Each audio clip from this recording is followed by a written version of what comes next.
good day, guys. How have you all been, and how did you enjoy your Valentine? Yes, yesterday was Valentine, and I know a lot of you went out. Like, share with me how you enjoy your Valentine. I would like to see it in the comment section. And today we are going to be talking about 7 student pilot fears. 7 student pilot fears. And I must acknowledge the fact that I've been receiving your messages, your questions, and I'll try as much as possible to answer them accordingly.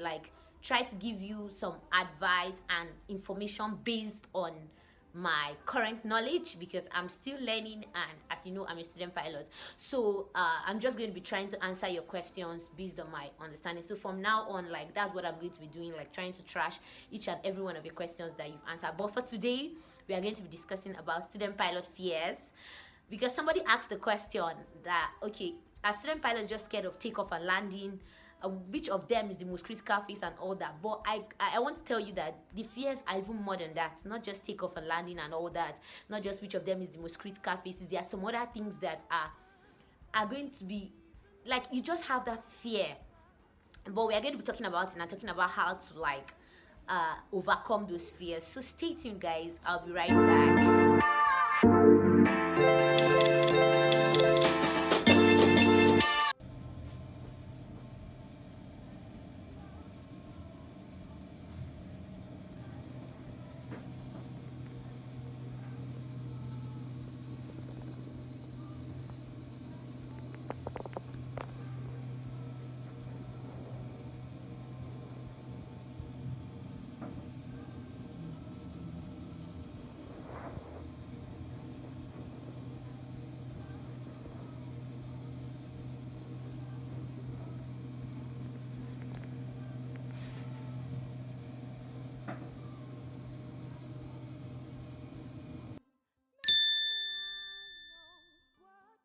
Okay, welcome back, guys. And if you're new to this channel, this is Princess Anu-TV. We talk about aviation, motivation, and adventure.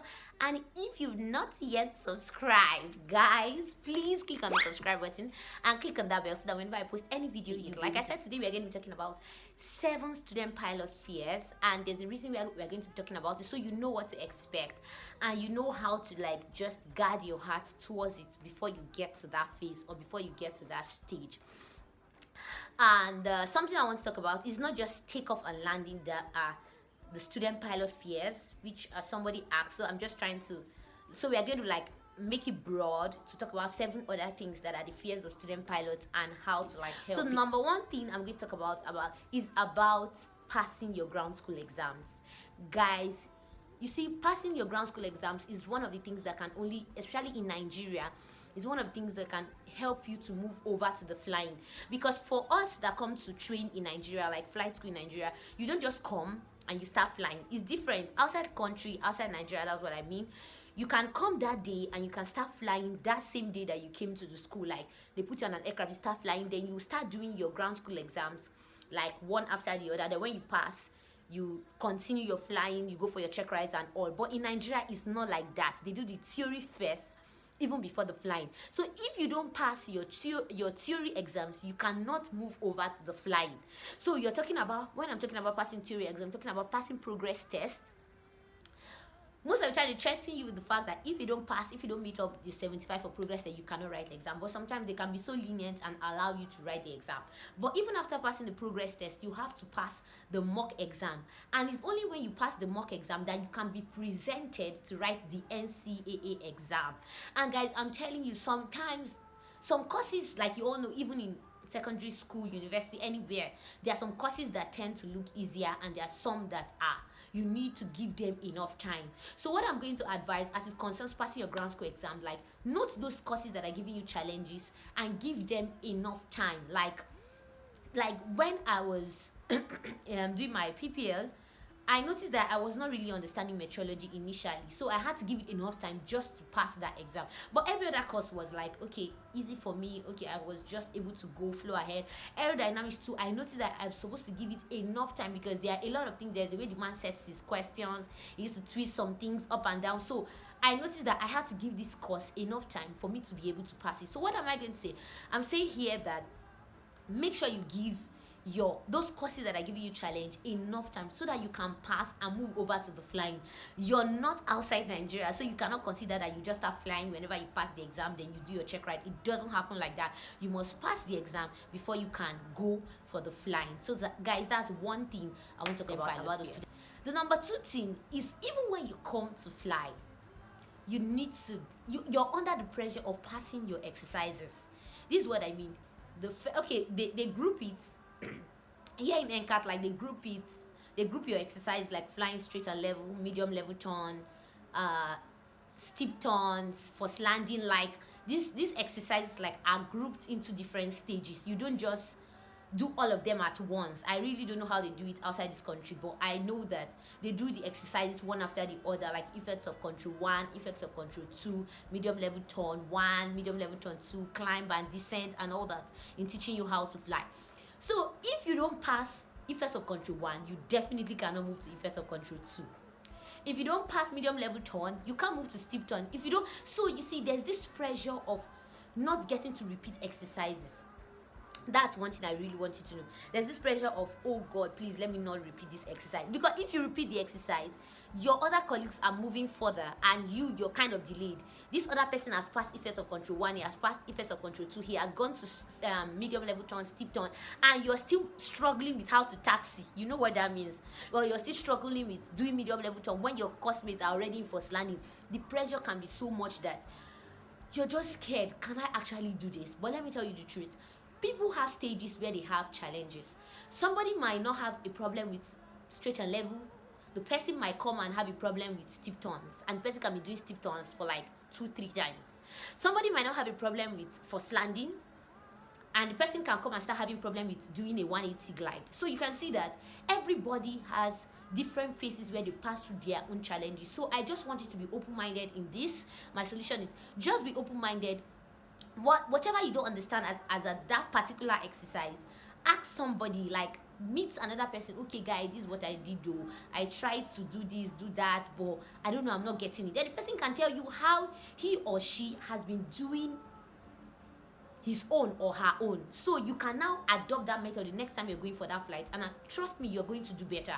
Because if you use only what you're thinking in your head, you don't share it with someone else, you might not know what you're actually doing wrong.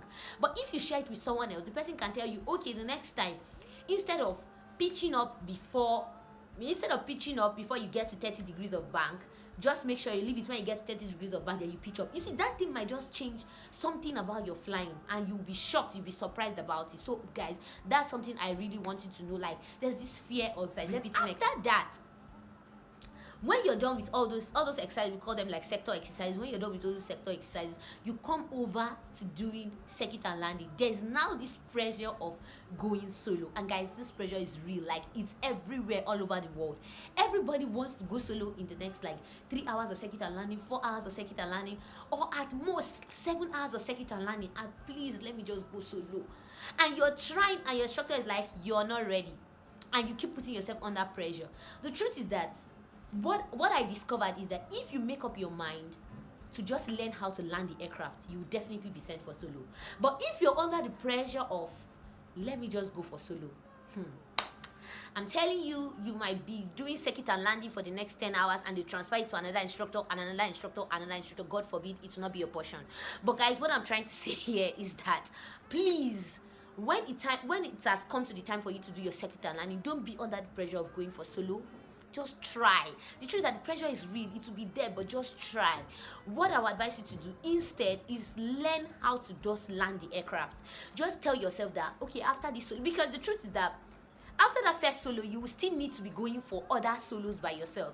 And if you don't learn how to do it at that initial phase, guys, you're really going to have that issue when you're going for other solos. You might even be scared that, can I land this aircraft alone? Should I go? Should I not go? That fear is going to come around. So when you go for your first solo, before you go for your first solo, learn how to just land the aircraft by yourself. Just have that confidence in the aircraft, so that when you go for your first solo, you know that yes, I can actually do this. So guys, that's it for going solo. Another fear that student pilots have is flying alone. I can tell you, sometimes I say it like, if I know I'm with an instructor, like, there's no fear per se, as per, okay, what Like, will anything happen? Because you know you're with an instructor. If anything happens, you have this instinct that definitely the guy can do something or the lady can do something. You understand that kind of job. But if you're alone, you're just extra cautious that if anything happens, guy, you're going to die. God forbid you not die. But that's exactly how it is. You're just like, can I if I take this aircraft up now, what if I don't come down? Like, you're going to be, a lot of things going to be going through your mind. That's part of why I said the first time, learn how to land that aircraft properly even before you start going for other solos, because there will now be this fear that will come, which will be due to the other part. The fear will now come that if I go alone now, there are a lot of people that don't like flying alone, but you don't just have a choice.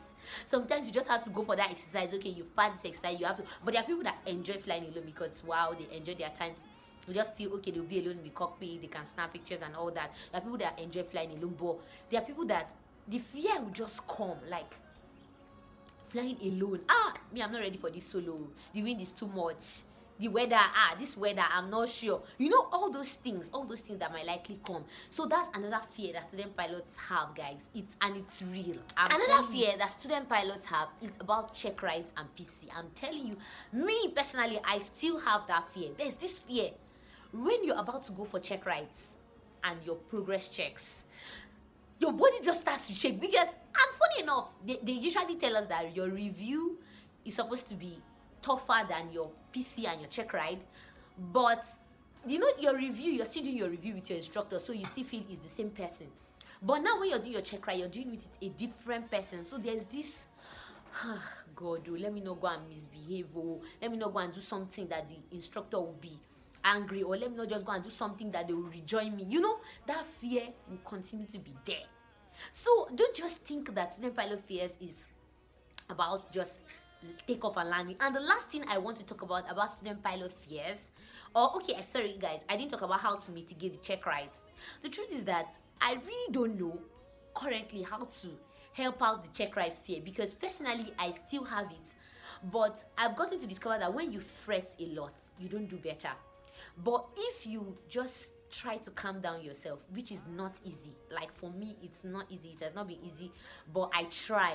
Like, if you try to just calm it down like a little, just if you can just calm yourself down, you understand, you would do better than when you're fretting. When you're fretting, you want to impress the instructor, and it's difficult to impress because these guys have been flying for 4,000 hours, 5,000 hours, 10,000 hours. Like, you cannot impress them. There's nothing you want to do at that time there's nothing actually you want to do that will impress these guys. So just calm down, do the thing, and if they say you passed, fine. If they say sorry, you have to do it again, you just have to take it in good faith. That's all I can say about that. And lastly is the fear of thinking you cannot make it.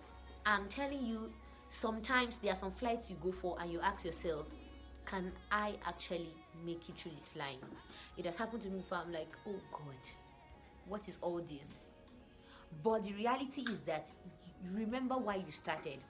You started because you loved this flying. You started because this is your dream. You started because you have a passion for this. So that little challenges come along the line doesn't mean you should just give up. You understand that a child is trying to walk and is falling doesn't mean the child will give up. So I keep telling myself, I will make it, I can make it. And I think that's what you should keep telling yourself. No matter the challenge that comes, I will make it, I can make it, I have been making it, and I will continue to make it. Guys, these are the student pilot fears. We're going to talk about takeoffs and landings separately, like what is more dangerous, in a separate video. And I'm just going to be giving you my own student pilot opinion about that. We're going to be doing that in the next video. But for now, guys, these are the student pilot fears, and I just told you how to mitigate it. So if you have any other questions, leave them in the comment section, and I'll be there to answer you and give you a good feedback. So guys, have a wonderful weekend. Be your best, do the best, and till we meet next time, even on the same channel, guys. Keep watching, and don't forget to click on the like button and the subscribe button, guys. Bye, till we meet next time.